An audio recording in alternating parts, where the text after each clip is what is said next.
Hello, I'm Belinda Bauer. I'm the author of The Impossible Thing, which will be published in 2025. I hope you love it.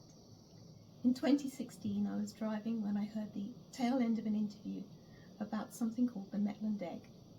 This was an egg that was laid by a guillemot in North Yorkshire in the mid-1920s, at the height of the egg collecting craze. But what was special about this egg was that it was red. And I have no interest in eggs or birds, but for some reason I was suddenly gripped by this story.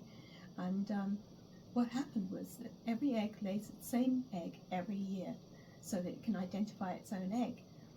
And so once they found the first egg and sold it for a high price to a broker, the farm labourers who would go down the cliffs on ropes to collect these eggs started to go down specifically to collect this one red egg from the same bird every year for 30 years.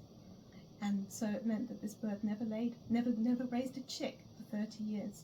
And I was so moved by this all of a sudden that even though I have no interest in eggs or birds, I actually had to pull over to the side of the road and have a little cry. When I got home, I started to research the Maitland egg, and there was so little information on the internet about it. I wasn't even sure it was a true story for many months. But when I found out that it actually was, I thought to myself, this is an amazing story, because it's like a crime novel where the victim is a bird.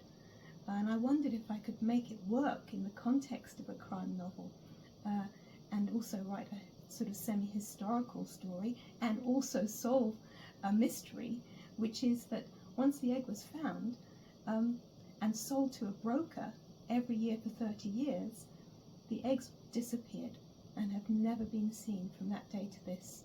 So it became a real detective story on my part to try to find out what had happened to these eggs.